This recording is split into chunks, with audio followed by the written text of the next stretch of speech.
करते हैं क्लास को। और आज की जो हमारी ये क्लास है, बेसिकली आप सबको भलीभांति तरीके से पता है कि मैं यूजीसी नेट और एमपी सेट सोशल वर्क पर बातचीत करता हूँ। लेकिन आप लोग ध्यान रखें, यहाँ जो चर्चा होने वाली है वो MSW की 01 की एक किताब है।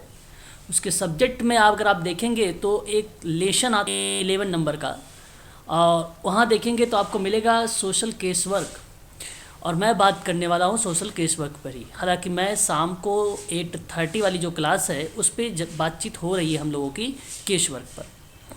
तो व्यक्तिक समाज कार्य के बारे में जैसे ही कोई नाम लेता है तो आप तुरंत एक ही बात कहते हैं कि जो व्यक्तिक समाज कार्य होता है, ये किसी एक व्यक्ति या एक सेवार्थी को हम जब देते हैं, कोई मदद करते हैं, तो वो व्यक्तिक समाज कार्य की प्रक्रिया बन जाती है।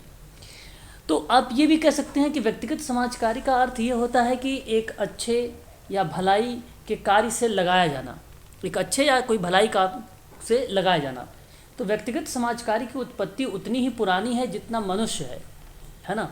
और इसकी उत्पत्ति परिवार, कुल, पड़ोस में पाई जाती है। व्यक्तिक समाज कार्य की उत्पत्ति परिवार, कुल और पड़ोस से पाई जाती है। ये बात आपको ध्यान रखना है। हालांकि समाज कार्य की ये प्राथमिक प्रणाली है जो व्यक्तिक समाज कार्य के अंतर्गत हम लोग पढ़ते हैं। व्यक्तिक समाज कार्य के अंतर्गत अगर हम जिक्र करें तो देख रहे हैं आप लोग, पश्चिमी देशों तथा भारतवर्ष में व्यक्तिक समाज कार्य के विकास का इतिहास। पहले हम इतिहास के बारे में थोड़ा सा जानेंगे, या क्या भूमिका इसकी होती है। तो प्राचीन समय में आप देख रहे हैं, धर्म का केंद्र बिंदु एक व्यक्ति द्वारा दूसरे व्यक्ति की सहायता करना था। ये प्राचीन समय की बात थी। धर्म प्रेम के रूप में अच्छे व्यवहार की प्रतिपुष्टि या पृष्ठभूमि में रहा है। धर्म का सार सामंजस्य रखना था, कोऑर्डिनेट करना था, समन्वित करना था। लोकतंत्र का विस्तार मानव आचरण की गुणवत्ता में जो है एक प्रकार से गुणवत्ता से लगाया जाना था। ठीक है। और यही दृष्टिकोण से ही समस्त मानवीय मूल्य मात्रात्मक स्तर पर घटा दिए जाते थे, है ना। तो ये एक प्रक्रिया थी, एक प्रकार का प्रोसेस था जो व्यक्तिक समाज कार्य की उत्पत्ति के रूप में। अगर आपसे प्रश्न पूछे कि व्यक्तिक समाज कार्य की पहले के प्राचीन के समय में क्या चीज़ें थी जहाँ पर केंद्र बिंदु एक व्यक्ति के रूप में बताया गया, तो वह धर्म था प्राचीन समय में, पहली बात। दूसरी बात, इसकी उत्पत्ति कहाँ से हुई, तो आप याद रखिएगा यूके का नाम, यूनाइटेड किंगडम जिसको बोलते हैं, इंग्लैंड बोलते हैं, ये याद रखिएगा। व्यक्तिक समाज कार्य यहीं से आया था। कब आया था? 1869 में आया था। ये आपको ध्यान रखिएगा। मैं इतिहास से आप लोगों को ये शुरुआत कर रहा हूँ। ठीक है। तो आत्मनिर्णय तथा आत्मनिर्धारण किसी भी समाज का आधार बनाते हैं, और व्यक्तिकरण का प्रादुर्भाव जो है व्यक्तियों के व्यक्तिकरण के साथ साथ हुआ है। देखिए, जब हम बात करते हैं व्यक्तिकरण की बारे में, व्यक्तिकरण एक ऐसा शब्द है सोशल वर्क में जो सिद्धांत को रिप्रेजेंट करता है। और सिद्धांत व्यक्तिकरण में जब हम लोग जिक्र करते हैं तो क्या नाम आता है? सिंपल सी बात है। तो आप ध्यान रखिएगा, बर्जाइना रॉबिसन ने व्यक्तिकरण के सिद्धांत को व्यक्तिक सेवा के कार्यों में महत्वपूर्ण बताया है। ये जो व्यक्तिकरण जो शब्द है ना, वो नाम आप ध्यान रखिएगा सभी लोग। क्या नाम बताया मैंने? बर्जाइना नाम बताया है। और बर्जाइना रॉबिसन एक विद्वान है। इस विद्वान ने कहा व्यक्तिकरण का जो सिद्धांत है वो व्यक्तिक सेवा कार्य में बहुत महत्वपूर्ण है। सोशल केस वर्क में क्या है, ये बहुत महत्वपूर्ण है। ये महत्वपूर्ण जो शब्द है ये इम्पोर्टेंट है। ये शब्द दिया इसने इसमें व्यक्तिकरण में। परंतु मैरी रिचमंड के द्वारा भी इस सिद्धांत पर जो है बल दिया गया, और प्रत्येक व्यक्ति की विशिष्ट विशेषताओं को समझने का प्रयास किया गया इसमें, है ना, व्यक्तिकरण के सिद्धांत में। ये बात आपको पता है जी मैम? बर्जाइना रॉबिसन, हाँ, बर्जाइना रॉबिसन व्यक्तिकरण के सिद्धांत को, ठीक है, व्यक्तिक सेवा कार्य में बहुत महत्वपूर्ण बताया। ये बात आपको ध्यान रखना है। अच्छा, उसके बाद आप देखें, मैंने कल की क्लास में भी आप लोगों से भी लास्ट में हाल ही में क्लास हुआ था, वहाँ में जिक्र किया था कि 16वीं और 17वीं शताब्दी के दौरान में सेंट विसेंट डी पॉल, ठीक है, याद रखेंगे इन्होंने, और फिर 19वीं शताब्दी में आयोजन कार्यों ने व्यक्तिकरण में सहायता में प्रदान की। मतलब आप ध्यान सुनिए, 16वीं और 17वीं शताब्दी में विसेंट डी पॉल ने सहायता शब्द की शुरुआत कर दी, और ये बात व्यक्तिकरण की प्रक्रिया में थी। हालांकि 19वीं शताब्दी की अगर मैं बात करूं, यहाँ पे देखिए लिखा हुआ है 19वीं शताब्दी में भी सहायता शब्द आया, लेकिन जो सहायता शब्द आया वो व्यक्तिगत रूप से आया। तो उस व्यक्तिगत रूप से सहायता शब्द को 19वीं शताब्दी में किसका नाम आया, कोई बताएगा? नहीं बता पाओगे? बताया तो था। Saint Vincent de Paul. हाँ, ये जो सेंट विसेंट डी पॉल है, इसी का नाम है विसेंट डी पॉल भी कहा जाए। ये 16वीं और 17वीं शताब्दी में मैडम सहायता शब्द की शुरुआत किया था। ठीक है, ये बात ध्यान रखिए। मेरा सवाल ये है कि 19वीं शताब्दी में किसने व्यक्तिगत या व्यक्तिक सहायता के शब्द की शुरुआत किया? 19वीं शताब्दी। वर्जाइना रॉबिन्सन। नहीं, वर्जाइना रॉबिन्सन मैडम व्यक्तिकरण जो सिद्धांत है उसमें कहा कि व्यक्तिगत सेवा जो है एक प्रकार से बहुत महत्वपूर्ण है। ये शब्द बताया कि सोशल केस वर्क के अंतर्गत व्यक्तिकरण बहुत इंपॉर्टेंट है। 19वीं शताब्दी में ओजानम एक नहीं, ओजानम एक विद्वान का नाम है। मैंने कई बार आपको बताया, अभी हाल ही में बताया था, शायद आप लोग कॉपी पर मेंशन नहीं कर रहे हैं, है ना। ये इंपॉर्टेंट शब्द है 19वीं शताब्दी में। ठीक है, मुख्य जोर धन तथा भोजन जुटाने पर दिया गया। एडवर्ड डेनिसन आएगा सर 19वीं शताब्दी में। यस, करेक्ट जवाब। 3 बातें ध्यान रखिए, तीनों के तीनों। एक ओजानम का नाम, विसेंट डी पॉल का नाम, रॉबिन्सन का नाम, मैरी रिचमंड ने उस पर बल दिया। 4 नाम ध्यान रखिएगा, 4 नाम। अब देखिए, चार्ल्स लोच हो गया, एडवर्ड डेनिसन हो गया। एक्टिविया हिल, बताइए एक्टिविया हिल ने किस चीज़ की स्थापना की है? Charity organisation. सोसाइटी की। यूके वाली या यूएसए वाली? लंदन, यूके वाली। बहुत बढ़िया, ये सवाल पेपर में आया था इस बार 14 तारीख को आया था। जी। हाँ, एक्टिविया हिल। जैसे अंग्रेज नेताओं ने व्यक्तिगत सेवा के सिद्धांत तथा प्रत्येक प्रकरण का ध्यानपूर्वक अध्ययन किया जाना चाहिए या विकसित किया गया।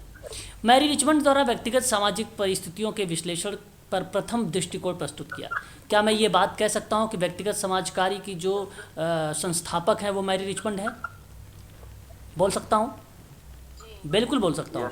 देखिए, मैंने ये सारी बातें आपको बताया है, परंतु यहाँ पे एक हिस्ट्री के रूप में आ रहा है, लिखा हुआ आ रहा है, तो इस चीज़ को आप ध्यान रखिए। पीडीएफ बहुत इंपॉर्टेंट है ना। सर मुझे एक कंफ्यूजन हो रहा है। जी बताएं सर, बिल्कुल कन्फ्यूज़न दूर करेंगे आपका। सर ये अपना 19वीं शताब्दी में व्यक्तिगत सहायता शब्द की शुरुआत ये ओजानम ने की सर। बिल्कुल सर, करेक्ट जवाब है ये सही बात है। ओजानम एक विद्वान है। 16वीं और 17वीं शताब्दी में सर व्यक्तिकरण में सहायता प्रदान की। सहायता शब्द ये इसमें सेंट विसेंट डी पॉल आएगा। हाँ, सेंट विसेंट डी पॉल आएगा, राइट, करेक्ट। और इस सहायता शब्द की शुरुआत में सर ओजानम आएगा, ऐसा है? हाँ, व्यक्तिगत सहायता में आएगा। केवल सहायता शब्द अगर आएगा तो केवल सहायता शब्द आएगा तो वो विसेंट डी पॉल का आएगा, है ना। चलिए, अब देखिए आगे मैं कह रहा था जो है एक और चीज़ नोट करिएगा। व्यक्तिगत समाज कार्य के संस्थापक कौन रहे? मैरी रिचमंड रहे। एक बार म्यूट हो जाइए, देखिए किसी के यहाँ बैकग्राउंड आवाज़ आ रही है। जैसे कोई सवाल करे तो आप अनम्यूट होकर बोलिए। प्रत्येक समाज में प्राचीन काल से ही एक व्यक्ति की सहायता उसकी समस्या को हल करने के रूप में की गई। धर्मों द्वारा भी निर्धनों की सहायता करने को प्रोत्साहित किया गया। धर्म के माध्यम से भी किया गया था। अब ये धर्म प्राचीन काल की बात मानोगे कि नहीं मानोगे कि धर्म प्राचीन काल वाली बात आ रही थी? कहीं ना कहीं प्राचीन काल को भी रिलेट हो रहा है। तो धर्मों के द्वारा जो है निर्धनों की सहायता की जा रही थी प्राचीन काल में, और उनको मोटिवेट भी किया जाता था। पश्चिमी देशों में जो है व्यक्तिक समाज कार्य कब प्रारंभ हुआ, इसका पता लगाया गया। बड़ा मुश्किल था, पता लगाना बड़ा मुश्किल था, परंतु इसके विकास में महत्वपूर्ण कुछ स्तंभ हैं जो निम्न है, आप देख सकते हैं। प्रारंभिक प्रयास वेरी वेरी मोस्ट इंपॉर्टेंट हम सब के लिए है। The association for improving the condition of the poor नामक एक संस्था का गठन किया गया। वह संस्था की गठन हुआ 1843 में।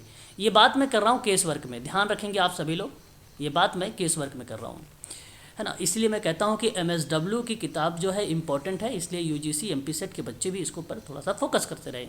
एक ज्वाइनिंग का मैसेज आ रहा है। ओके, तो अगर मैं बात करूं, देखिए अभी कोई ज्वाइन नहीं हो रहा मैं, तो उसके बाद ये अमेरिका में विकसित हुआ। ये प्रारंभिक प्रयास की जो बात हुई 1843 में, ये अमेरिका में थी। The association for improving the condition of the poor. नहीं, आवाज़ कटनी नहीं चाहिए, वैसे आवाज़ तो क्लियर है, मेरे यहाँ नेट पूरा है, क्लियर है।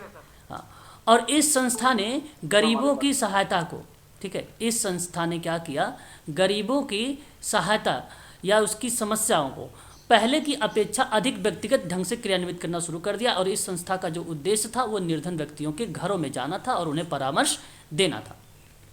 अब ध्यान से मेरी बातों को समझिए थोड़ा सा एक बार। तो ये जो केसवर्क है, केसवर्क प्राचीन समय में धर्म का केंद्र बिंदु माना गया, पहली बात। चलिए मिलाते रहिएगा अपने नोट्स पे और समझते रहिएगा। दूसरी बात क्या है? दूसरी बात है व्यक्तिकरण का सिद्धांत। व्यक्तिकरण का प्रादुर्भाव व्यक्तियों के व्यक्तिगत रूप के साथ साथ हुआ। बेसिकली जब हमने व्यक्तिकरण की बात करना शुरू किया तो केसवर्क में इन्होंने कहा व्यक्तिकरण का जो सिद्धांत है बहुत इंपॉर्टेंट है। इन्होंने कहा बहुत इंपॉर्टेंट है और ये बात बर्जेना रॉबिन्सन ने बोला। लेकिन इसी बात को और थोड़ा सा बढ़ा चढ़ा के कहा कि मैरी रिचमंड ने कि इस सिद्धांत पर बल देते हुए कि भाई ये व्यक्तिकरण के साथ साथ अगर व्यवहारिक हो जाए तो बड़ी अच्छी बात है। ऐसी बात जोड़ने वाला मैरी रिचमंड आया। कारण ये था कि मैरी रिचमंड को उसी समय से कहा गया कि ये व्यक्तिगत समाज कार्य के संस्थापक हो गए, ये संस्थापक हो गए सोशल केसवर्क के। फिर उसके बाद आपको ये पॉइंट ध्यान रखना है बेसेंट डी पॉल के बारे में। सन 16वीं 17वीं शताब्दी के दौरान में इन्होंने केवल सहायता शब्द जोड़ा था। फिर 19वीं शताब्दी की बात आई तो 19वीं शताब्दी में ओजानम एक विद्वान का नाम है, इन्होंने कहा कि व्यक्तिगत सहायता शब्द को शुरुआत कर दिया, साथ में एक शब्द और जोड़ दिया व्यक्तिगत, है ना। फिर उसके बाद आपको बात करें अगर हम लोग तो यहाँ पश्चिमी देशों में व्यक्तिगत समाज कार्य का जो विकास हुआ उसका पता लगाना बड़ा मुश्किल था, है ना, उसके पता लगाना बड़ा मुश्किल था। परंतु उसके विकास में कुछ प्रक्रियाएं आए। जैसे प्रारंभिक जब प्रयास किए गए तो एक संस्था का नाम आया और वो संस्था थी अमेरिका की और उसकी स्थापना हुई थी 1843 में। संस्था का नाम था the association for improving the condition of the poor. तो ये आपको ध्यान रखना पड़ेगा, ठीक है। और इस संस्था का मतलब क्या था कि निर्धन व्यक्तियों के घरों में जाना था और उन्हें क्या करना था, उनको परामर्श देना था, उनकी काउंसलिंग करनी थी, उनको राहत देना था, उनको आत्मसम्मान और आत्मनिर्भरता की भावनाओं से उनको विकसित करना था। ये कॉन्सेप्ट था प्रारंभिक के दौर में, ठीक है। आप देख सकते हैं कि राहत देना, मित्य व्यापकता की आदतें तथा आत्मसम्मान एवं आत्मनिर्भरता की भावना को विकसित करना, चैरिटी ऑर्गेनाइजेशन सोसाइटी व्यक्तिगत समाज कार्य की भूमिका के रूप में देखने को मिली। फिर वहाँ पे फिर जब इसकी बात होना शुरू हुई COS के बारे में, तो COS की बात जब मैं कर रहा हूँ तो जब मैं अमेरिका के पॉइंट ऑफ व्यू में या उसके संदर्भ में बात करूं तो ध्यान रखिएगा बुफेलो एक नाम शहर है और वहां USA में 1877 में इसकी स्थापना कर दी गई। अब इसकी जब स्थापना हुई तो इसके अंतर्गत व्यक्तिगत सेवाओं का गठन किया गया और इस संस्था के जो कार्य थे आवेदकों की जांच पड़ताल करना था, पंजीकरण करना था, निर्धन व्यक्तियों को राहत देना था। इस तरीके के 2-4 इनके जो है उद्देश्य बना दिए गए। बड़े इंपॉर्टेंट उद्देश्य हैं, चाहे तो आप ध्यान रख सकते हैं कि पेपर में अभी तक तो नहीं पूछा गया है लेकिन पूछा भी जा सकता है कि कौन कौन से उद्देश्य है। लेकिन मुख्य रूप से आवेदकों की जांच पड़ताल और पंजीकरण और जो व्यक्ति निर्धन है उन व्यक्तियों को राहत देने की बात हुई थी। ये 3 मुख्य रूप से माने जाते हैं उसके लक्ष्य या उद्देश्य। इस संस्था के द्वारा जो है स्वयंसेवकों का उपयोग किया गया जिन्हें मित्र भेंटकर्ता कहा गया। अब मित्र भेंटकर्ता, जी सर क्या कह रहे हैं बताएं। उद्देश्य लिख रहे हैं सर इसके। ओके, जैसे यूके में ऑर्गेनाइजेशन सोसाइटी की एस्टेब्लिश उन्होंने किया था, ऑक्टेविया हिल ने। हाँ, इसमें किसने किया था? वैसे इसमें जो है गेसलमेंट का नाम आता है, गेसलमेंट का नाम आता है, गेसलमेंट का नाम आता है, नोट कर लीजिएगा ये भी। हाँ। अच्छा, फिर यहाँ पर अगर हम बात करें, देखिए मित्र भेंटकर्ता को इंग्लिश में क्या बोलते हैं, कोई बताएगा? नहीं, फ्रेंडली विजिटर क्या बोलते हैं? अच्छा, फ्रेंडली विजिटर। हाँ, मित्र भेंटकर्ता। मैरी रिचमंड का है शायद ना? जी, मैरी रिचमंड का स्टेटमेंट है वो। अब Mary Richmond basically the among the poor करके इन्होंने किताब लिखा, उस किताब पे इन्होंने व्याख्या किया है। परंतु कहा कि जो COS है उस संस्था में स्वयंसेवकों का उपयोग जो किया जाना है जिन्हें मित्र भेंटकर्ता के रूप में जाना गया। तो ये स्वयंसेवक जो थे, जो लोग थे, ये जो मित्र भेंटकर्ता के रूप में थे, वो निर्धन लोगों की आवश्यकताओं का आकलन करने के लिए उनसे संपर्क करते थे और इन स्थानों का भ्रमण करते थे। सेवा के जो है रूप में उनको जो है उपलब्ध, एक प्रकार से उन्हें समाज की मुख्य धारा से जोड़ना, तो यानी सेवाओं के रूप में भ्रमण करना, होम विजिट वगैरह करना, अभी लास्ट टाइम में आपने देखा है ऊपर, है ना, इस तरीके की बात होना, घर तक जाना। फिर उसके बाद स्वयंसेवक निर्धन लोगों के घरों में जाकर उनकी सहायता करना, फिर मित्रकर्ताओं के प्रयासों से ही वैज्ञानिक सहायता की अवधारणा को विकसित करना। देखो अब किस तरीके से जो फ्रेंडली विजिटर की भूमिका थी वहाँ पे इन लोगों ने वैज्ञानिक सहायता की अवधारणा को विकसित किया। फिर व्यक्तिक समाजकार्य की नींव पड़ी यहीं पर। मित्र भेंटकर्ता के द्वारा जो यह पाया गया कि सभी निर्धनों की सहायता एक समान नहीं हो सकती है। बिल्कुल बात सही है, क्योंकि हर एक व्यक्ति यूनिक है। रीज़न यही है, आप जैसा कि देख रहे हैं। देखो सब मिलाकर मित्र भेंटकर्ता शब्द जानते हो मैरी रिचमंड की है, अमेरिका का विद्वान है। वैज्ञानिक सहायता की शुरुआत किया, विकसित किया, ये भी आप जानते हो मैरी रिचमंड का स्टेटमेंट है। दूसरी बात अगर हम आप लोगों से करें, व्यक्तिकरण के सिद्धांत में जो सबसे ज़्यादा बल देने की बात कर रहा था, ठीक है, कि भाई एक समान नहीं हो सकता है क्योंकि हर एक व्यक्ति यूनिक होता है, तो उसके सिद्धांत और व्यवहारिक पर बल दिया, तो मैरी रिचमंड का ही नाम आया। तो मैं ये बात कह सकता हूँ कि मैरी रिचमंड इसके संस्थापक हैं। सबसे ज़्यादा काम मैरी रिचमंड ने केस वर्क पर किया है और अच्छे से किया है। सोशल डायग्नोसिस इसकी किताब आई जो केस वर्क पर भी भूमिका निभाती है, केस वर्क पर भूमिका निभाती है। अब यहाँ पे आप देख रहे हैं मित्रवत भेंटकर्ता के बारे में, थोड़ा सा आप इसके बारे में समझ लीजिए बस, ठीक है। इंपॉर्टेंट शब्द है, इनके बारे में हमें जान लेना भी ज़रूरी होता है, ठीक है। हालांकि आप सभी लोगों को भलीभांति तरीके से मालूम है कि क्या शब्द होता है मित्र भेंटकर्ता। अब देखिए, मित्र भेंटकर्ता के बाद से एक सवैतनिक अभिकर्ता कहा गया। अच्छा, कितने लोगों को पता है सवैतनिक? सर जिसको सैलरी मिलती है वो। क्या बात है, क्या बात है। इन्होंने और कोई बताएं जरा, वेतन के साथ कार्यरत।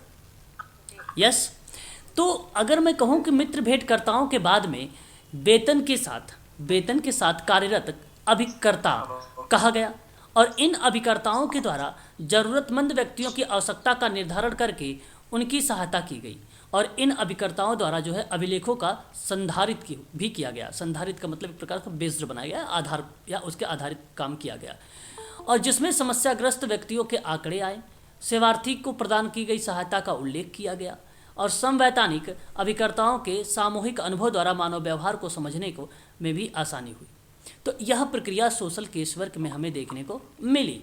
फिर मित्र भेंटकर्ताओं ने अनुभवों और समाज कार्यकर्ताओं से अध्ययन, निदान, उपचार की विधियों का प्रशिक्षण करके एक दिशा निर्देश भी प्राप्त कर दिया, या एक प्रकार से उनको प्रोवाइड कराया। अब जब आपसे पेपर में सवाल आए कि भाई क्वेश्चन बनाया जा रहा है आप लोगों को पश्चिमी देशों से रिलेट करके व्यक्तिगत समाज कार्यों के बारे में, तो उन चीज़ों को आप लोग ध्यान रखिएगा।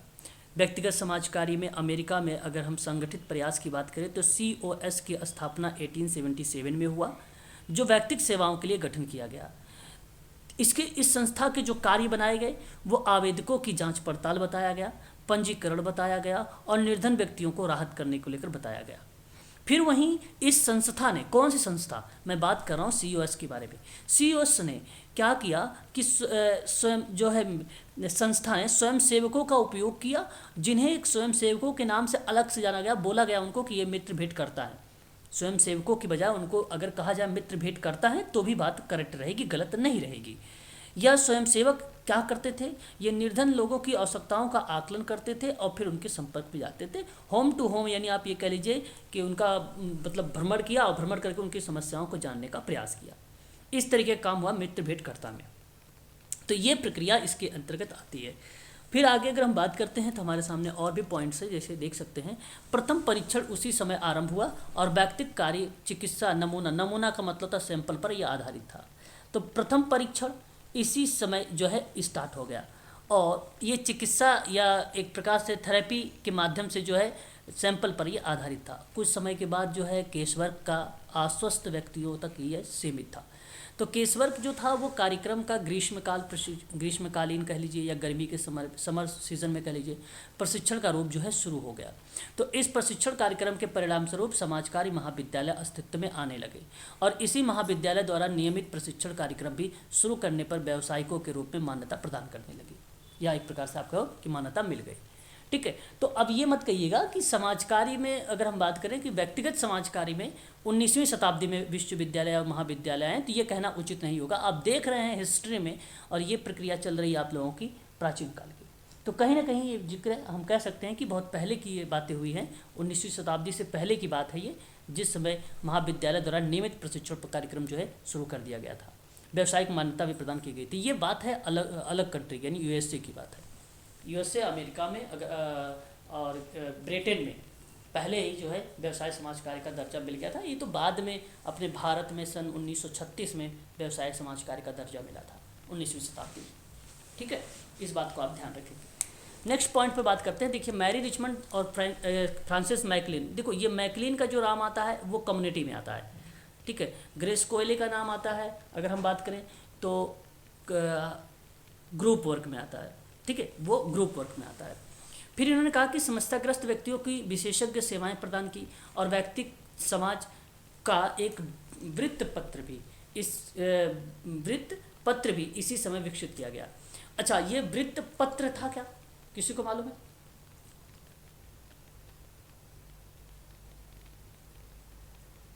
बोलिए।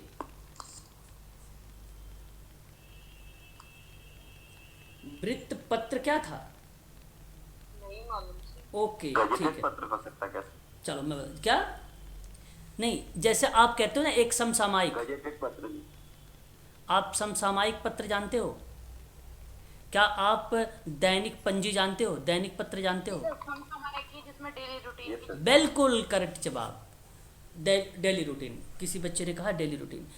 तो ये जो वृत्त पत्र था, ठीक है, ये मैरी रिचमंड, फ्रांसिस मैकलिन समस्याग्रस्त व्यक्तियों के विशेषज्ञ सेवाएं प्रदान जब कर रहे थे तो केस वर्क में ये कहा गया कि डेली रूटीन की जो एक्टिविटी है, जो गतिविधियां हैं, उसको नोट किया जाए। तो ये एक वृत्त पत्र दिया गया, विकसित हुआ। देखिए, सोशल वर्क आप MSW कर रखे हैं, लेकिन ऐसे छोटे छोटे शब्दों को आप लोगों को नहीं पढ़ाया गया है। लेकिन आप ध्यान रखिए कि वृत्त पत्र के बारे में अगर हम जिक्र करें तो ये इसके विकास में अहम भूमिका रिचमंड और मैकलिन की थी केस वर्क में। फिर मैरी रिचमंड के द्वारा जो है केस वर्क में अगर व्यक्तिक समाज कार्य पर एक लिखित पुस्तक बनाया और उस किताब का नाम था सोशल डायग्नोसिस, और वहाँ पे उस किताब आई 1917 में। और फिर इसी पुस्तक में समस्याग्रस्त व्यक्तियों की उसकी समस्या का आकलन और समस्या के हल का उपाय सुझाने का प्रयास किया गया, है ना। इस चीज़ को आप सभी लोग ध्यान रखिएगा। तो ये पॉइंट थे जो अभी आप लोगों ने देखा है, और ध्यान रखिएगा आप लोग, ये जो मैंने अभी आप लोगों से जिक्र किया है पश्चिमी देशों तथा भारतवर्ष में व्यक्तिक समाज कार्य को विकास का इतिहास था। मैं एक बार रिपीट करना चाहूँगा जो चीज़ें मैंने आपको पढ़ाया है अभी। ठीक है, ध्यान दीजिएगा, पेपर में आपके प्रश्न बनाते हैं। पहली बात आपको ध्यान रखिए, प्राचीन काल में केसवर्क का जो धर्म था वो केंद्र बिंदु व्यक्ति द्वारा एक दूसरे व्यक्ति की सहायता करना था। ठीक है। दूसरी बात, बेसन डीपॉल ने सहायता शब्द शुरुआत की। तीसरी बात क्या याद रखना है, 19वीं शताब्दी में ओजानम ने व्यक्तिगत सहायता शब्द शुरुआत किया। सबसे पहले व्यक्तिक सेवा कार्य शब्द पहली बार national conference of social work की रिपोर्ट में यूज किया गया था, है ना। कहाँ पे यूज किया गया था? National conference of social work की रिपोर्ट में प्रस्तुत किया गया। फिर उसके बाद आपको ध्यान रखना है, यहाँ पे प्रारंभिक जब प्रयास किए गए तो एक यूएसए में 1843 में एक संस्था गठन की गई और उस संस्था का नाम था the association for improving the conditions of the poor. इसका गठन किया गया और ये भी जो है एक आत्मसम्मान, आत्मनिर्भरता की भावना को विकसित को लेकर आए थी। फिर उसके बाद COS आया अमेरिका में 1877 में, उसकी स्थापना हुई। वो बेसिकली आवेदकों की जांच पड़ताल करती थी, पंजीकरण पर आधारित थी और निर्धन व्यक्तियों की राहत प्रदान करने से संबंधित था। फिर उसके बाद एक शब्द आया मित्र भेंटकर्ता को ही स्वयंसेवक कहा गया और स्वयंसेवक का मतलब ये बना कि वो होम टू होम विजिट करेंगे, भ्रमण करेंगे, डेटा लेंगे, इस तरीके के बारे में पता करेंगे कि भाई निर्धनों की समस्या क्या है, ये चीज़ें जानना जरूरी है। उसके लिए भेंटकर्ता होना अत्यंत आवश्यक है। भेंटकर्ता शब्द मैरी रिचमंड का था, इस बात को आप लोगों को ध्यान रखना होगा। फिर मैरी रिचमंड और मैकलिन महोदय ने एक शब्द आपने सुना अभी वृत्त, क्या नाम सुना आपने?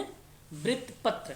और वृत्त पत्र जो था उसमें डेली रूटीन की बातें की गई थी, परंतु मैरी रिचमंड ने सन 1917 में सोशल डायग्नोसिस की किताब के बारे में बताया और कहा कि इस समस्या, व्यक्ति की समस्या का आकलन करना, समस्या को हल करने का उपाय जो है, सुलझाने का जो प्रयास किया गया, वो सोशल डायग्नोसिस की किताब में मेंशन किया गया है। बस इतनी बात आपको ध्यान रखनी होगी। यहाँ तक कोई दिक्कत है किसी को तो पूछ लीजिए। नहीं दिक्कत है फिर मैं आगे बढ़ता हूँ। सर मुझे उसमें सर इसमें कंफ्यूजन है सर। बोलिए। जो अमेरिका चैरिटी ऑर्गेनाइजेशन जैसलमेंट ने यूएसए में की सर। हाँ, करेक्ट बात, करेक्ट। और लंदन में सर एक्टोविया हिल, ओके ओके ओके। एक्टोविया हिल। अब देखिए जरा, व्यक्तिगत समाज कार्य के जो संबंध में अवधारणाएं और पूर्वानुमान, पेपर में सवाल पूछ लिया जाए अगर आप लोगों से कि बताइए पूर्वानुमान के बारे में, तब आपको क्या जवाब होना चाहिए वो आपको पता होना चाहिए, है ना। उसके व्यक्तिगत समाज कार्य के संबंध में अवधारणाओं और जो है पूर्वानुमान का उल्लेख किस तरीके से किया गया। तो पहले बेसिक चीज़ों को जानते हैं, फिर बात करेंगे। देखिए, गॉर्डन तथा हैमिल्टन, इनके द्वारा अगर मैं आप लोगों से बात करूं तो इन दोनों का एक कॉमन गोल था। एक व्यक्ति, ध्यान से मेरी बात को समझिएगा, एक व्यक्ति और समाज अपनी आवश्यकताओं के लिए एक दूसरे पर निर्भर होता है। मैं इसी को ट्रेडिशनल शब्दों में आप लोगों को बार बार बोलता हूँ, अन्योन्याश्रित है या परस्पर निर्भर है, ऐसे बोलता हूँ। तो ये एक व्यक्ति और समाज अपनी आवश्यकताओं के लिए क्या एक दूसरे पर निर्भर है या नहीं है? हाँ या ना में बताइए जवाब। निर्भर है।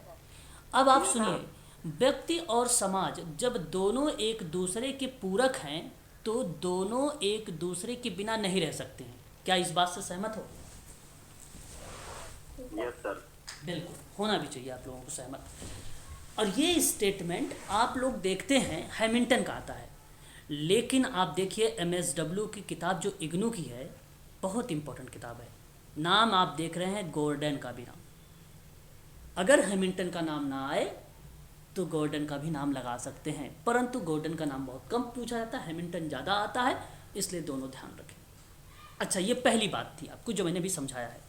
दूसरी भी बात आप समझने का प्रयास करें, यहाँ पर केवल की पॉइंट्स को ध्यान रखें बस। मानव व्यवहार क्या करता है? मानव व्यवहार और उसकी मनोवृत्ति, मनोवृत्ति का मतलब एटीट्यूड होता है। क्यों नरसिंह जी, एटीट्यूड मानोगे? मनोवृत्ति का मतलब मानना पड़ेगा। अब मनोवृत्ति को कई ऐसे कारक प्रभावित करते हैं जो समाज में प्रचलित होते हैं, और मानव व्यवहार और उसकी मनोवृत्ति को और भी कारक प्रभावित कर सकता है, और ये बात सत्य है। एटीट्यूड जो होता है, जो मनोवृत्ति होती है, वो और भी कारकों को प्रभावित कर सकता है, और मानव व्यवहार और उसकी मनोवृत्ति को कई ऐसे कारक होते हैं जो प्रभावित करते हैं मानव व्यवहार को। और मानव व्यवहार को जो प्रभावित करते हैं, ये पूर्वानुमान होता है एक प्रकार का। पूर्वानुमान किस टाइप का? पूर्वानुमान का मतलब होता है जैसे पहले कोई अनुमान लगाना, कोई आइडिया लगाना, ये चीज़ें बता रहा हूँ मैं। समस्याएं देखो विभिन्न प्रकार की होती हैं, ये बात आप लोग जानते हैं, मैं भी जानता हूँ, जिसमें से कुछ समस्याओं की जो नेचर होते हैं वो मनोवैज्ञानिक टाइप के होते हैं। आपको बता दूँ, समस्याएं मनोवैज्ञानिक टाइप होते हैं, हाँ या ना में जवाब दीजिएगा। होते हैं? होते। तो एक विद्वान था, उसका नाम था क्लार्क। उसका क्या नाम था? क्लार्क। क्लार्क ने कहा कि व्यक्तिगत समाज का विकास जो हुआ वो 5 चरणों में हुआ। जैसे अगर मैं कहूँ, एक था अन्वेषी। कौन सा विकास था? एक अन्वेषी विकास था। इसी को हम लोग शास्त्रीय भी बोलते हैं, इसी को हम लोग प्राचीन भी बोलते हैं। ये था एक चरण। इस चरण में अगर हम बात करते हैं तो ये 19वीं शताब्दी का चरण माना जाता है। इसमें अहम भूमिका जो थी वो आर्थिक धारणाएं थी। आर्थिक धाराएं कह लीजिए या धारणाएं, इस पे था। ये पहला था। बात मैं कर रहा हूँ क्लार्क की, समझिएगा, अभी मैं वहाँ उसको रिलेट कराऊंगा आप लोगों को। दूसरा आपका अगर कॉन्सेप्ट आया तो वो जानते हो आप लोग क्या था? समाज शास्त्री चरण था, ये दूसरा था। इस समाज शास्त्री चरण में अगर मैं आपसे अहम भूमिका बताऊं तो एक विद्वान का नाम आया, वह नाम था मैरी रिचमंड। मैरी रिचमंड 1901 में बताया कि परिवार को प्रभावित करने वाले पर्यावरणीय शक्तियाँ बहुत अहम हैं। तो उसके लिए उन्होंने कहा कि भैया एक प्रभाव जो पर्यावरणीय प्रभाव डालता है, समाजशास्त्रीय अवधारणा बात कर रहा हूँ मैं, जो पर्यावरणीय प्रभाव डालता है परिवार पर, उस प्रभाव का चार्ट बनाया इसने। अब चार्ट का मतलब ये नहीं कि चार्ट पेपर लिया और फटाफट वो बना दिया। जैसे उस चार्ट पेपर में, जैसे मैंने कहा, ये केस है, क्या प्रभावित किया पर्यावरण में? हो सकता है भाई समाज में जो असामाजिक तथ्य थे वो प्रभावित कर दिया, या आज समाज में जो भाषा थी वो प्रभावित कर दिया, समाज में जो नैतिकता था वो प्रभावित कर रहा है। इस तरीके का उन्होंने चार्ट बनाया, इसको बोला गया चार्ट। मतलब सामाजिक, मानसिक, शारीरिक, भाषाई, ठीक है, मनोवैज्ञानिक, ये एक प्रकार का चार्ट था उसका, ठीक है। और जो ये चार्ट बनाया इसने चार्ट बनाया, पारिवारिक शक्तियाँ जो बनाई, सरकारी और गैर सरकारी चैरिटी की शक्तियों के आधार पे, उनके आधार पे इसको जिक्र किया गया। तो मैरी रिचमंड ने कहा कि प्रभाव के कारण ही व्यक्तिगत समाजकारी का व्यवसायीकरण किया जा सकता है, व्यवसायीकरण किया जा सकता है। क्या क्या बोला? कहा कि प्रभाव के कारण, क्योंकि ये प्रभाव डाल रही थी जो चार्ट बनाया है, और इन्हीं प्रभाव के कारण जो प्रभाव डाल रहा है इस सेवार्थी पर, ये जो भाषाई वगैरह नैतिकता वगैरह हैं, इन्हीं की वजह से हम कह सकते हैं कि व्यवसायिक व्यक्तिगत समाजकारी है। ये बात कहा मैरी रिचमंड ने। तो इन्हीं के तो आधार पे 1917 में किताब आई सोशल डायग्नोसिस, जहाँ पे सिद्धांत और प्रणालियाँ प्रतिपादन किया गया। ये था दूसरा। तीसरा देख लो, मैं इसी पर बात कर रहा था आप लोगों से, मनोवैज्ञानिक चरण। अब मैंने आपसे क्या बोला था? मैंने कहा कि समस्याएं विभिन्न प्रकार की होती हैं, जिसमें से कुछ समस्याएं के जो नेचर होते हैं वो मनोवैज्ञानिक के होते हैं, या आपके लिए मनोवैज्ञानिक होता है, जबकि कुछ समस्याएं प्रकृति के अंतर पारस्परिक होती हैं। तो जो समस्याएं मनोवैज्ञानिक रूप में होती हैं उनके बारे में समझ लीजिए कि व्यक्तिगत समाजकारी का ये दूसरा चरण प्रथम विश्व युद्ध की समाप्ति के बाद हुआ था। ये प्रथम विश्व युद्ध के समाप्त जब हुआ तो उसके बाद ये चरण आया था। अब इसमें था, मैरी रिचमंड की तो भूमिका तो थी ही थी। मैरी रिचमंड ने सामाजिक कार्यकर्ता मनोवैज्ञानिक साहित्य का अध्ययन किया था। तो मैरी रिचमंड ने क्या अध्ययन किया था? मनोवैज्ञानिक साहित्य का अध्ययन किया था। किसका अध्ययन किया था? मनोवैज्ञानिक साहित्य का अध्ययन किया था। और फिर 1918 में, मालूम है किसी को, स्मिथ कॉलेज है ना, स्मिथ कॉलेज में साइकेट्रिक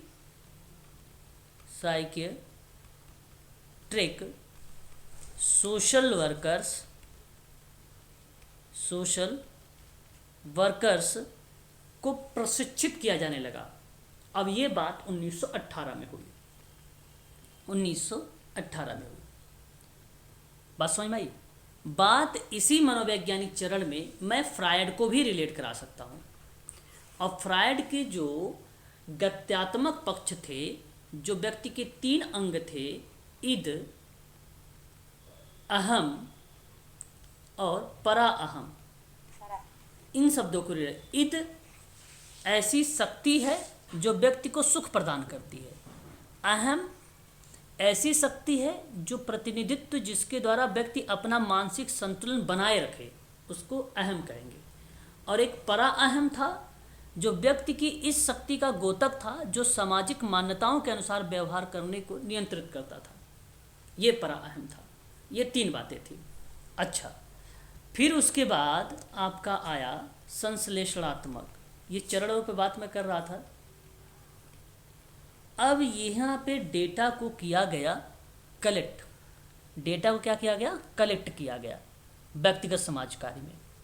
और उसी समय कार्यकर्ता का एक समूह व्यक्तिगत समाज कार्य के विषय में भ्रम, अनिश्चितता, परिशुद्धता की कमी को दूर करने का प्रयास किया गया संश्लेषण के माध्यम से, जब डेटा कलेक्ट किए गए तब।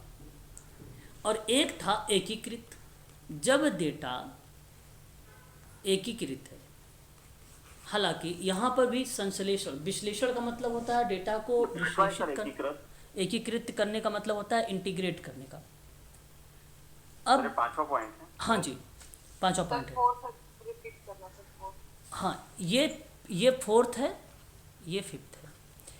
अब जो 5वां था, इसमें राष्ट्रीय संगठनों की कार्यकारिणी सदस्यों की बैठक में, आपको बता दूं, मिलफोर्ड में, कहाँ पे? मिलफोर्ड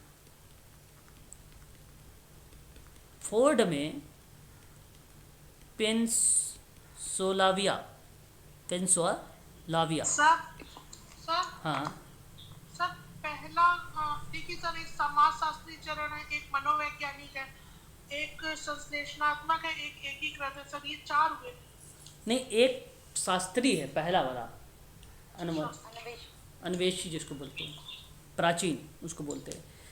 तो इसमें जो है संपन्न हुआ। तो इसमें अगर हम बात करें तो हुआ क्या था, मिलफोर्ड पेंसिल्वेनिया में क्या हुआ था, ये मनोरोग चिकित्सा, परिवार बाल चिकित्सा संस्था, परिवीक्षा से संबंधित था। एक प्रकार से अगर मैं आपसे कहूँ कि सामान्य व्यक्तिगत समाज कार्य अपने आप में एक अवधारणा के रूप में विकसित होने के लेकर आया, तो वो एकीकृत था, जहाँ समाज कार्य अभ्यास आधारित था। तो यहाँ समाज कार्य अभ्यास मुख्य था, ठीक है, मुख्य था। और जहाँ पे परिवार बाल शिक्षा संस्था मनोरोग के संबंध में उनका समस्याओं का समाधान के लिए डेटा को लेता था और फिर उनका समाधान करता था। तो उसी प्रकार से जो मैं यहाँ पे तीसरी बात आपको बता रहा था, तो वो चीज़ें भी आपके लिए करेक्ट मानी जाती हैं, ठीक है। फिर उसके बाद इन्होंने कहा कि कुछ सीमाओं के अंतर्गत व्यक्ति को समझा जा सकता है और उसकी सहायता भी की जा सकती है, परंतु व्यक्ति को समझने के लिए विभिन्न तरीके होने चाहिए, ये बातें कही गई।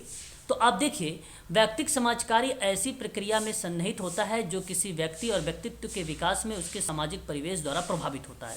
अभी आपने देखा है। तो मैरी रिचमंड ने कहा कि व्यक्तिक समाज कार्य विभिन्न कार्यों को समाज की उन्नति हेतु किए जाने वाली एक कला मानी जाती है।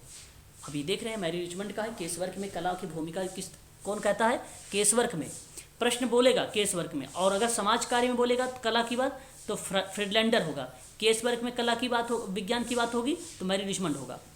तो यह समस्याओं के प्रतिपोषण में कला और विज्ञान दोनों है, देखिए यहाँ पे लिखा भी है।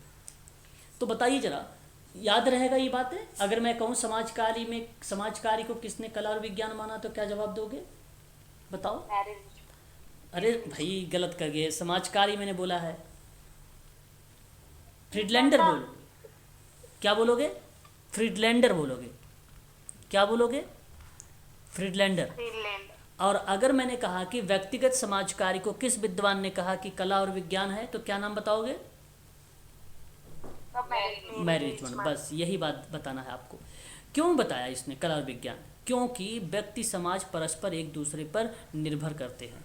कुछ अवधारणाओं को मानव प्राणियों की कार्यप्रणाली में सच्चाई के रूप में स्वीकार किया गया और इन्हें व्यक्तिक समाज कार्य का पूर्वानुमान कहा गया। जो चीज़ें सच्चाई के रूप में एक्सेप्ट की गई वह पूर्वानुमान के रूप में जाना गया, और ये हमें सामाजिक परिवेश में व्यक्ति से मेल जोल रखने या समझने की बात करता है। यही व्यक्तिक प्रकरणों की खोजबीन और निदान करने की सहायता प्रदान करता है। तो ये जिक्र किया गया इसके अंतर्गत। आगे अगर हम बात करें तो आप देख सकते हैं यहाँ पे कुछ दार्शनिक अवधारणाएं आए। देखिए, प्रत्येक व्यक्ति अपने आप में अद्वितीय गुणों की धारणा या एक प्रकार से गुणों का धारण करता है और वह अन्य व्यक्तियों के समतुल्य भी होता है। तो मैं ये बात कह सकता हूँ कि यह एक प्रकार का व्यक्तिक समाज कार्य का पूर्वानुमान है। ठीक है भाई, जो चीज़ें सत्य है उसको अस्वीकार करो ना, और जब स्वीकार करोगे वास्तविकता को तो जाहिर सी बात है पूर्वानुमान की बातें बनी जाएगी। जो चीज़ें सार्वभौमिक सत्य है, सूरज पूरब में उगता है, ये बात सत्य है, इसको स्वीकार करो ना, तो धारणाओं के रूप में आती है ना। तो ठीक, अगर वो इसी तरीके से बात करूँ कि दार्शनिक अवधारणाएं भी बनती हैं, वो भी कुछ अलग है। जैसे अगर हम बात करें व्यक्तिक समाज कार्य का लक्ष्य व्यक्ति और समाज के बीच समतापूर्वक संबंध स्थापित करने से। वहीं ग्रेस मैथ्यू ने कहा कि कुछ ऐसी अवधारणाएं होती हैं जो व्यक्तिक समाज कार्य की आधारभूत संरचना का गठन करती हैं, और ये अवधारणाएं व्यक्तिक समाज कार्य की सामूहिक सोच विचार और परंपराओं को विकसित करती हैं।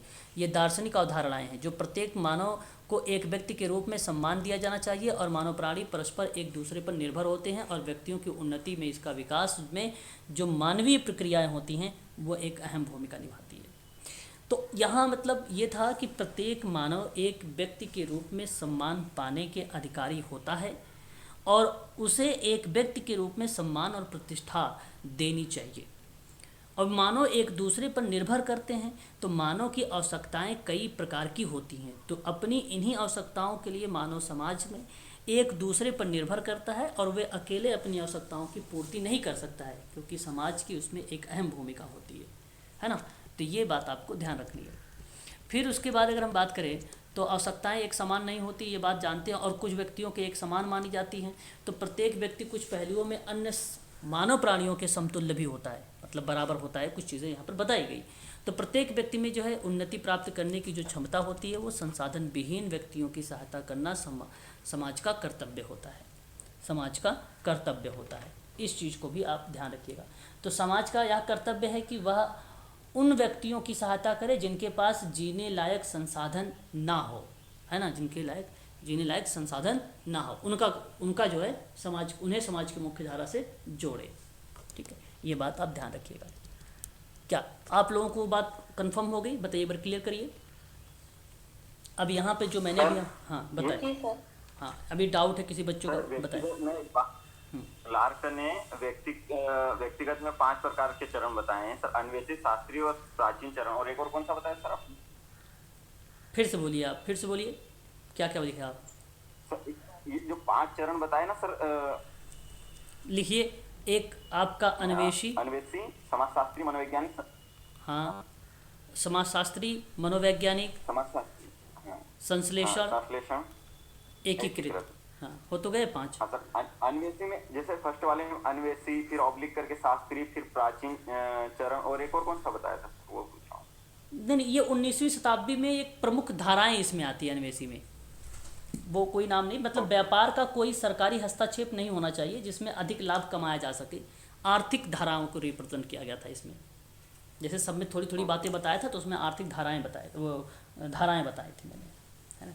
जैसे निर्धनता का मुख्य कारण क्या हो सकता है जी? व्यक्तिगत चरण है ना सर? व्यक्तिगत चरण है, बिल्कुल करेक्ट। व्यक्तिगत समाज कार्य के विकास के चरण है। तो ये हाँ जी सर, एकीकृत वाला फिर से समझा दीजिए उसमें। एकीकृत का मतलब ये था मैम कि इसमें जो चिकित्सा है, जो थेरेपी है, जैसे मनोरोग हो गया, परिवार हो गया, बाल शिक्षा हो गई, संस्थाएं हो गई, इनका बात होती है।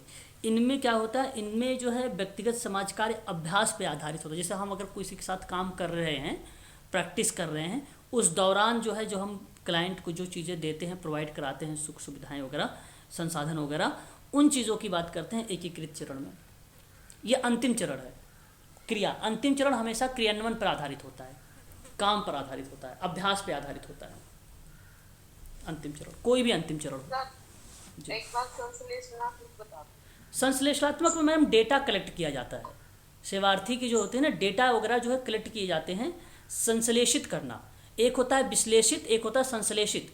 संश्लेषित का मतलब होता है कलेक्शन से, विश्लेषित का मतलब होता है एनालिसिस यानी विश्लेषण से, किसी चीज़ को अलग अलग बांटना। जैसे मैंने क्या कहा, मैंने कहा कि ये मान लीजिए डेटा है, डेटा हमने सर्वे करके लिया, हम विद्यालय जाके लिया हमने डेटा, देखो यहाँ पे डेटा आ रहा है, एनजीओ के डेटा आया, पड़ोसी से डेटा आया, परिवार से डेटा आया, और अन्य पर्सन से भी डेटा आया, तो ये संश्लेषण हो गया। अब जो डेटा था आपके पास, इन डेटा को हमें अब क्या करना है, ये बना संश्लेषित। अब इनको हमें विश्लेषित करना है, तो हम इन डेटाओं को डाल दिया, बहुत सारे डेटा है यहाँ पे। हमने एक डेटा को डाल दिया भाई परिवार वाले में, एक डेटा को हमने डाल दिया भाई कहाँ पे, समाज में, एक डेटा को हमने डाल दिया उसके मित्रों में। इस तरीके का हमने क्या किया, डिवाइड कर दिया। अब ये बांट रहे हैं, ये विश्लेषण का पार्ट बन जाएगा, है ना। कोई चीज़ जैसे मैं अगर आपसे कहूँ, आप समाज कार्य कर रहे हैं, फाइल बना के रखे हैं, अब आप वहाँ से चले गए, नौकरी आपने छोड़ दिया, डेटा बना के रखे हैं, अब मैं अगर जाऊँगा तो मुझे आपका डेटा मिलेगा, तो मैं डेटा को सबसे पहले क्या करूँगा, देखूँगा जो आपने बनाया है, तो आपने संश्लेषित किया हुआ है, फिर मैं उस डेटा को जाऊँगा विश्लेषित करूँगा, क्यों, अपने हिसाब से करूँगा ना मैं काम, क्योंकि आपने अपने हिसाब से काम किया है। तो पहले मैं डेटा को समझूंगा कि ये मनोवैज्ञानिक वाला डेटा में रखा होगा, मतलब ये मनोवैज्ञानिक का डेटा है, अच्छा ये शारीरिक वाले डेटा में है, ये सामाजिक वाले डेटा है। मैं इस तरीके से डिवाइड करूँगा, फिर डिवाइड करके फिर मैं वो काम करना शुरू करूँगा, क्योंकि आपने वो किया है, ठीक है। हालाँकि यह संश्लेषित ही है, फिर अगर मैं जाऊँगा तो मेरी वाली फाइल अब मिलेगी उनको, तो इसका मतलब ये नहीं कि मैंने डेटा अलग अलग तरीके से लिखा है, यही डेटा फिर मैं संश्लेषित भी कर लूँगा ना किसी फाइल में अलग से। डेटा को मैनेज करना कैसे? हाँ, मैनेज भी करना कर सकते हो, बिल्कुल मैनेज भी, मतलब ये अपने हिसाब से मैनेज करना, अपने हिसाब से, है ना, ये नहीं कि किसी अन्य के, अपने हिसाब से मैनेज करना, ठीक है, ये बात होती है। अच्छा, अब देखिए ये ये जो है व्यक्तिगत समाज कार्य की परिभाषाएं होती हैं।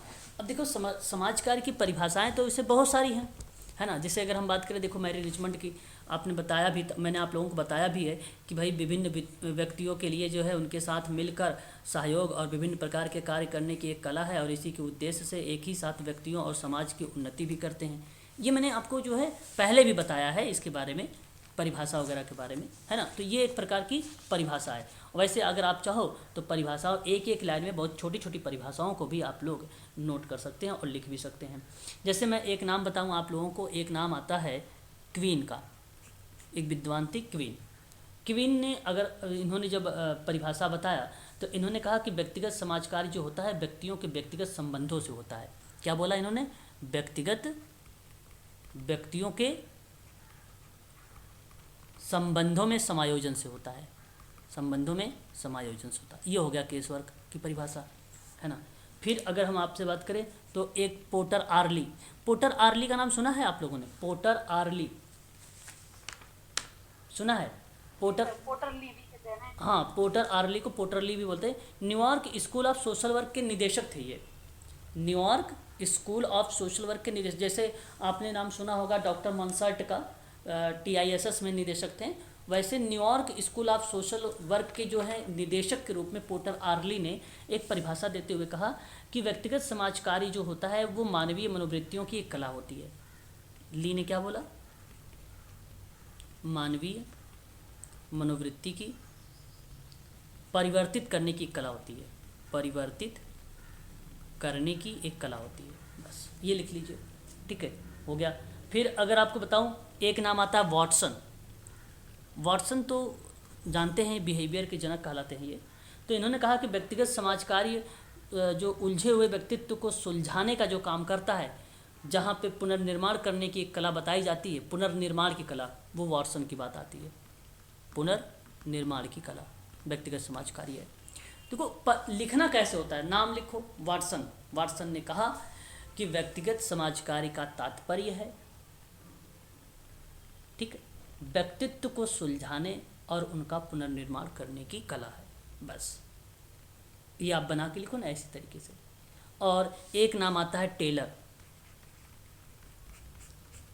इन्होंने कहा व्यक्तिगत समाज कार्य एक प्रक्रिया है। बस बड़ी आसान से परिभाषा मिल गई। व्यक्तिगत समाज कार्य क्या है? एक प्रक्रिया है। तो ये तो परिभाषाएं हैं ना, ये इम्पोर्टेंट होती हैं। जब व्यक्तिगत समाज कार्य जीवन के आंतरिक और बाह्य संबंधों की बात करेगा तो व्यक्तिगत समाज कार्य में अगर मैं कहूँ आंतरिक एक संबंध है और एक बाह्य संबंध है। ये बात किसने बताया है? हर्बर्ट स्पेंसर ने। किसने बोला है? Herbert Spencer. यूजीसी के ये प्रश्न है, एमपी सेट के ये प्रश्न है ना, ये सब प्रश्न है जो मैं बता रहा हूँ आपको। और ये MSW में आप आसानी से लिख सकते हो इसके बारे में, है ना। उसके बाद अगर मैं आपसे परिभाषा फिर से बोलना सर, हर्बर्ट स्पेंसर की सर, व्यक्तिगत समाज कार्य जो होता है ना, वो आंतरिक और बाह्य संबंधों का समायोजन होता है।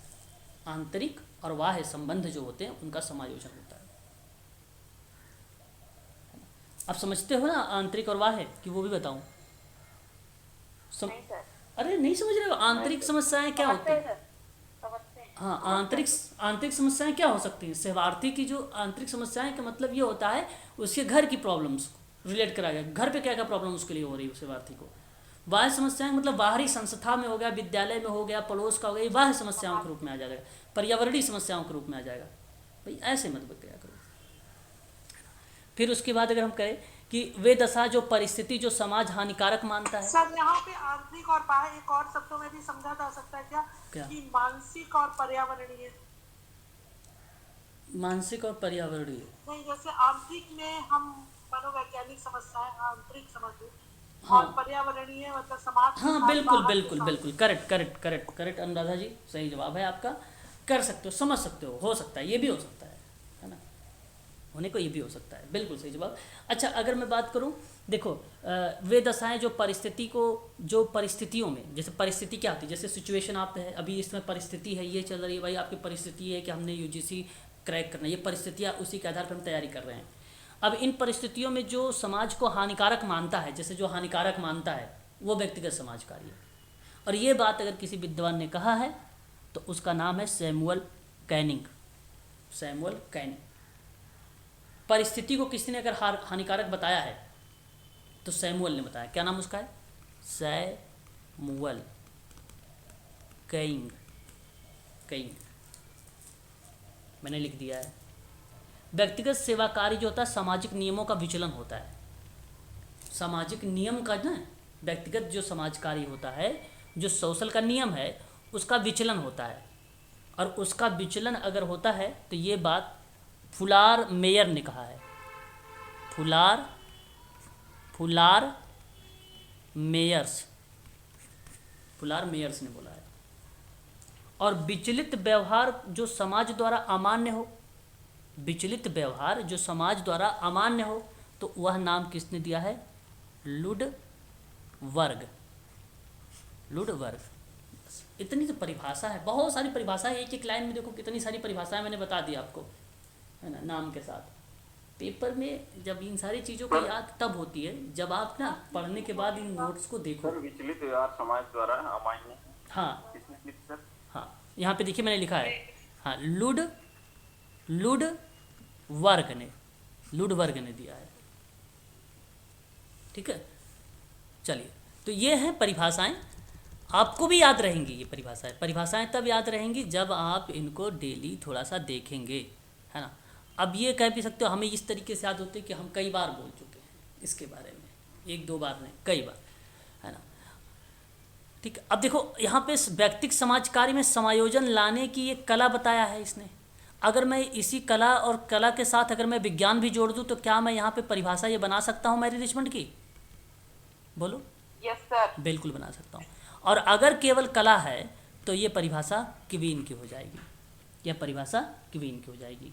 और क्वीन महोदय ने एक बात ये भी बोला है कि व्यक्तियों को व्यक्तिगत संबंध के साथ समायोजन की कला लाने की जो बात है वो आपने भी नोट भी किया होगा शायद अपनी कॉपी में। देखो नोट किया होगा, अगर नोट किया तो ठीक है, नहीं नोट किया तो एक बार नोट कर लो उसको, है ना, ध्यान रखिएगा। ये पोर्टर आर्ली है। पोर्टर आर्ली में मैंने शायद आपको बताया है मनोवृत्तियों में परिवर्तन करने का। देखो एक एक लाइन में है सारी बातें, बड़ी सरल चीज़ें हैं, मुझे तो बड़ा अच्छा लगता है इस तरीके से पढ़ने में, है। चलो आगे देखिए। अब ये देखिए थोड़ा सा केशवर की कुछ विशेषताएं होती हैं। सेवार्थी की मनोसामाजिक समस्याओं का अध्ययन करना इसकी एक विशेषता होती है। बताओ क्या, जैसे अगर मैं कहूँ आपकी विशेषता है तो उसी तरीके से केशवर की विशेषता है कि वो केवल मनोसामाजिक समस्याओं का ही अध्ययन करेगा। अच्छा, और क्या करता है? मनोवृत्तियों में परिवर्तन लाने की बात करता है, एटीट्यूड में, है ना। अच्छा, सेवार्थी के समायोजन लाने की जो क्षमता होती है उसको विकसित करता है कोऑर्डिनेट में। आत्मनिर्णात्मक मनोवृत्ति का विकास करता है, स्वयं सहायता करने की उसको मोटिवेट करता रहता है हमेशा। नेतृत्व की क्षमता में और योग्यता का विकास करता रहता है, व्यक्तिक अध्ययन करता रहता है, समस्याओं को सामाजिक निदान और उपचार करता है समस्याओं का। फिर विभिन्न समाज विज्ञानों का सहारा लेते हुए सेवार्थी को चेतना का प्रसार करता है। चेतना का मतलब होता है चैतन्यकरण, जागरूकता से रिलेट करा सकते हो आप लोग, ठीक है। पर्यावरण में परिवर्तन लाना और सेवार्थी की सोच में परिवर्तन लाने का प्रयास करता है केशवर्ग। बहुत ही सिंपल था, ये बन गई आपकी विशेषता। अब समाज कार्य का प्रयोग जो है एक प्रक्रिया के रूप में होता है। प्रक्रिया का मतलब होता है प्रोसेस। प्रक्रिया का मतलब होता है प्रोसेस। अच्छा, सभी को समझ में आ रहा है ना? बताओ, बोलो। हाँ, समझिएगा, नहीं समझ में आएगा तो समय है, पूछ लीजिए, 2 महीने का टाइम है। और पेपर में आप सब यही देखने वाले हैं, ऐसा कुछ भी अलग नहीं आने वाला, ये भी मैं बता रहा हूँ आप लोगों को यहीं पे, ध्यान दीजिए, इसी सब से रिलेट होने वाले आएंगे, ध्यान। अब देखिए प्रक्रिया बताऊँ क्या क्या है। वैसे प्रक्रिया आप जब सोचते होंगे तो कह रहे होंगे कि अध्ययन होगा, निदान होगा, उपचार होगा। अभी कल ही मैं आप लोगों के साथ बात कर रहा था इस पर, है ना। तो ये आपके मन में आ रहा होगा। लेकिन अगर मान लो एप्लीकेशन प्रश्न बनाया जाए, ये तो फैक्ट वाला है, ये तो इसे तो कर लोगे आप, है ना। इसके आधार पे चलो अगर बना दिया एप्लीकेशन बेस्ड प्रश्न तब भी कर लोगे आप। लेकिन जब अप्लाइड प्रश्न डीप में जाएगा तो आपको एक चिकित्सा व्यवस्थापन मिलेगा, एक पारिवारिक व्यवस्थापन मिलेगा, एक सुधारात्मक व्यवस्थापन मिलेगा, एक शैक्षणिक व्यवस्थापन मिलेगा। ये देखो प्रक्रिया है, अभी मैं बताऊंगा इनके बारे में। एक बाल कल्याण व्यवस्थापन मिलेगा, एक आपका औद्योगिकी व्यवस्थापन मिलेगा। ये आपका एक प्रोसेस होता है। अच्छा, कैसे प्रोसेस होता है इसको भी समझने का प्रयास करो आप लोग। अच्छा, चिकित्सा अगर व्यवस्थापन का नाम अगर आप देना चाहोगे तो किस तरीके से आप अपने शब्दों में परिभाषित करना चाहोगे, जरा मुझे बताओगे?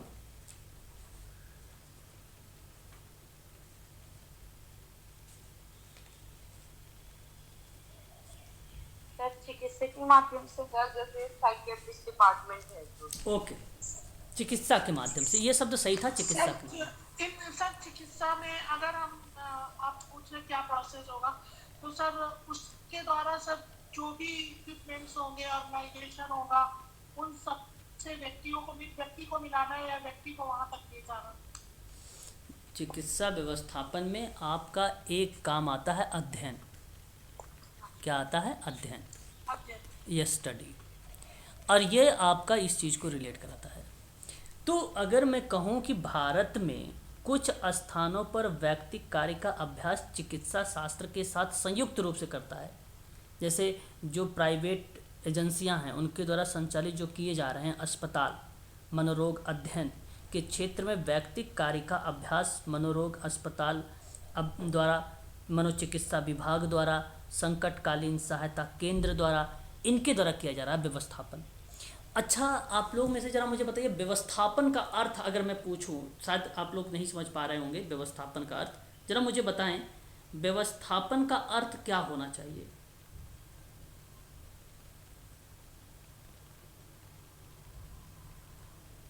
एस्टैब्लिशमेंट। ओके, आप कह रहे हैं establishment. Establishment. Basically established ma'am स्थापना को बताता है। आप यहाँ पर व्यवस्थापन में आप बोल सकते हैं सेटलमेंट, सर व्यवस्थित करना। या बिल्कुल व्यवस्थित, या एडजस्ट, या एडजस्टमेंट। तो वो व्यवस्थापन है जो मैंने अभी आपसे बताया कि व्यवस्था की जा रही है अस्पतालों द्वारा, मनोचिकित्सा विभाग द्वारा, संकटकालीन सहायता केंद्रों द्वारा अध्ययन करने के लिए व्यवस्था की जा रही है। ये था चिकित्सा व्यवस्था। एक था पारिवारिक व्यवस्था। इसमें पारिवारिक व्यक्तिक कार्य में प्रयासों को परिवार का एक सामाजिक इकाई के रूप में माना गया, और परिवार जो है समाज की इकाई है ही है, ये बात आप जानते भी हो। तो मैं ये बात कह सकता हूँ कि चिकित्सा व्यक्तिक कार्य अथवा मनोचिकित्सा व्यक्तिक कार्य के अभ्यास में पारिवारिक व्यक्तिक कार्य को शामिल किया गया है। क्या मैं बोल सकता हूँ साइकेट्रिक मेडिकल सोशल वर्क और मेडिकल सोशल वर्क परिवार में शामिल किया गया है कि नहीं शामिल किया गया? किया गया है। परिवार में इन दोनों चिकित्सा को शामिल की गई है, ठीक है, याद रखना। और पारिवारिक सेवा संस्थानों में कार्य विस्तार की सीमाओं को पारिवारिक समस्याओं जैसे बच्चों का नियोजन, वैवाहिक परामर्श इत्यादि तक ही सीमित रखना चाहिए, जो चीज़ें परिवार में पॉजिटिव हो। तो मेरा कहने का मतलब पारिवारिक व्यवस्था की भी बात की गई है। उसके बाद सुधारात्मक व्यवस्था है। व्यक्तिक सेवा कार्य में इसका प्रवेश जो है अपराध विज्ञान के क्षेत्र में भी हो चुका है, और कुछ स्थानों में इसका अभ्यास परवर्ती देखभाल कार्यों में समायोजित करने के परिप्रेक्ष्य में है। जैसे कि जब केशवर्ग उपचार समस्याग्रस्त व्यक्तियों में उनकी भूमिका के अनुकूल के प्रति अधिक प्रयास करने की जो बात होती है, वो निर्भर जो होता है इसी सुधारात्मकता व्यवस्था पे ही निर्भर होता है। सुधारात्मकता का जो क्षेत्र होता है वह परिवीक्षा अधिकारी किशोर के बुरे व्यवहार की व्याख्या न्यायाधीश के समक्ष करता है। वह प्रक्रिया बेसिकली सुधारात्मक व्यवस्था के अंतर्गत आती है। और एक आता है आपका शैक्षणिक। नाम से स्पष्ट है, विद्यालय व्यक्तिक कार्यकर्ता को उसी प्रकार के पाठ्यक्रम और आकलनों का अध्ययन होता है जो उसे शिक्षक द्वारा उपलब्ध कराए गए हो। तो ये भी उसी से रिलेट करता है, शिक्षा से। उसके बाद एक आता है बाल कल्याण को लेकर। बाल कल्याण में व्यक्तिक कार्यकर्ता की महत्वपूर्ण भूमिका होती है। उनकी एक प्रमुख भूमिका देखभाल और दत्तक ग्रहण को मोटिवेट करता है ना। तो पारिवारिक वातावरण में जो है एक संयुक्त बनाने में अटूट प्रयास में एक अहम भूमिका है। और यहाँ पे जो है बच्चों को उसके घर में उसके माता पिता के साथ रखना, और उनका प्रयास है कि बच्चों को ऐसा वातावरण प्रदान करना जहाँ बच्चे के विकास सही दिशा में हो सके, है ना। वो बाल कल्याण व्यवस्थापन है। एक है औद्योगिकी व्यवस्थापन। उद्योगों में कार्यरत जो कामगार हैं, उन कामगारों की समस्याओं के समाधान के लिए व्यक्तिगत कार्यक्रम प्रारंभ किए गए थे। और इसी के पॉइंट ऑफ व्यू में कामगारों का जो कार्य है वो अनुपस्थित रहना, नशा करना, अवसादग्रस्त होना जैसी समस्याएं व्यक्तिगत कार्यकर्ता के विषय में हो सकता है। इसलिए औद्योगिक व्यवस्थापन को भी शामिल किया जाता है इसमें, ठीक है। तो ये था आपका व्यक्तिक समाज कार्य के कुछ महत्व हैं। इस महत्व के बाद आपका ये टॉपिक खत्म हो जाएगा। जैसे व्यक्ति की समस्या का निराकरण करना, सुधार करने का प्रयास है, सामाजिक भूमिकाओं का समर्थ बनाना, सामर्थ्य बनाना। फिर व्यक्तित्व का विकास होना, सहायता प्रदान करना, कार्यकौशल संबंधों को बढ़ावा देना, सामाजिक समानता पर बढ़ावा देना, पर्यावरणीय संबंध विषयों पर सहायता करना और व्यक्ति तथा समाज के बीच में संबंध स्थापित करना। ज़रा मुझे बताइए यहाँ पे किसी को कोई ऐसा शब्द है जो समझ में ना आ रहा हो, फिर मैं उन्हीं शब्दों को बता दूँ। जो बताइए, जो महत्व है, महत्व बताइए कौन सा समझ नहीं आ रहा है। अरे भाई, व्यक्ति की समस्या का निराकरण करने का मतलब नहीं समझ पा रहे हैं आप। वह व्यक्ति की समस्या का निराकरण करना, जैसे निर्धनता हो गया, बेरोजगारी हो गया, ये समस्याएं हैं। तीसरा पॉइंट बता। हाँ, तीसरा सामाजिक कार्यकर्ताओं, सामाजिक भूमिकाओं का जो है एक प्रकार से हमने अगर बात बोला तो सामर्थ्य बनाना। क्या बनाना? सामर्थ्य बनाना। मतलब व्यक्तिगत समाज कार्य में सामाजिक जो भूमिका है ना, सोशल वर्क में जो भूमिका है उसको सक्षम बनाना है, समर्थ बनाना है, ताकि वो सही तरीके से सभी काम को कर सके। सामर्थ्य बनाने में सोशल वर्क की जो भूमिका, जो सामाजिक भूमिका है, आपकी क्या भूमिका है उसमें सामर्थ्य बनाना है। अब आपने आज सामाजिक व्यवहार कर रहे हैं तो उसमें हमें क्या करना है, आपको सामर्थ्य बनाना है ताकि आप सही तरीके से कर सकें। यही तो महत्व है, यही इंपॉर्टेंस है। व्यक्तित्व का विकास करना है ना, व्यक्तित्व का विकास करना सामाजिक परिवेश के द्वारा किया जाता है, इसलिए इसका भी डेवलप करना। सहायता प्रदान करने की बात होता है व्यक्तिगत सोशल वर्क में। ये महत्व इसलिए है कि लोगों की सहायता प्रदान करता है, निर्धन जो है उपेक्षित और निराश्रित व्यक्तियों की सहायता करता है, और व्यक्तिगत समाज कार्य का एक महत्वपूर्ण उद्देश्य माना जाता है ये, ठीक है, सहायता करने वाला, ठीक है। कार्य कौशल को, संबंधों को बढ़ावा देने की बात करें अगर हम लोग, तो व्यक्तिगत समाज कार्य में जो है कार्य कौशल संबंधों को बढ़ाने का प्रयास किया जाता है, ठीक है। और सामाजिक समानता को बढ़ावा देने की अगर हम लोग बात करते हैं तो व्यक्तिगत समाज कार्यकर्ता का महत्व इसलिए यहाँ पर है कि सामाजिक समानता को बढ़ावा दिया जाए और भेदभाव को समाप्त किया जाए, है ना, ये होता है। पर्यावरणीय विषय पर सहायता देने की बात होती है, तो पर्यावरणीय विषय का मतलब ये होता है कि व्यक्ति के साथ साथ बाहरी और पर्यावरणीय विषयों पर भी मदद करनी चाहिए, ठीक है। उसकी बाहरी जो समस्याएं हैं उस पर मदद करनी चाहिए, उन विषयों पर। और व्यक्ति और समाज के बीच जो संबंध स्थापित होता है, तो भाई ये तो जाहिर सी बात है, महत्वपूर्ण संबंध स्थापित होने में सहायक होता है, इसलिए होना ही चाहिए केशवक में, है ना, हो गया। सुधार करने का प्रयास क्या होता है, व्यक्तिगत समाज कार्य में जो पद्धति होता है वो बड़ा महत्व होता है उसका, है ना, और वह सुधार करने का प्रयास अपना ध्यान केंद्रित करती है, ठीक है। सारा बता दिया आप लोगों को, कंप्लीट हो गया आपका यहाँ पे केस वर्क। अब आगे आपका आएगा जो वो टॉपिक आएगी सामाजिक समूह कार्य। तो ये था बेसिक केवल जानकारी, मैंने वो चीज़ें बताई हैं जो इम्पोर्टेंट था। हिस्ट्री बताया है, परिभाषाएं बताई हैं, अर्थ बताया है आप लोगों को, मित्र भेंटकर्ता बताया है, महत्व बताया है, उद्देश्य बताया है व्यक्तिगत समाज कार्य का, और इतिहास पर मैंने आप लोगों से जिक्र किया है प्रक्रिया के साथ साथ। इतना तो बहुत। पीडीएफ बहुत इंपॉर्टेंट है, पीडीएफ में एक बार दूंगा अभी ना, आपको सारी चीज़ें समझ में आएंगी, फिर बहुत इंपॉर्टेंट पीडीएफ है, ठीक है। तो आज के लिए बस इतना ही रखे थे। शाम 6:30 पर आपकी जो क्लास चलने वाली है वो सामाजिक समूह पर चलने वाली है, याद रखेंगे आप सभी लोग। ये क्वेश्चंस भी यहाँ पर आ है आज वाली पे, सामाजिक संस्था भी हैं 6:30 पर, और 8:30 पर जो होने वाला है वो आप ध्यान रखेंगे सभी लोग। समाज कार्य में, व्यक्तिगत समाज कार्य में आप लोगों का आज उपागम चलने वाला है, उपागम की प्रक्रिया होगी इस पर, ठीक है, उपागम।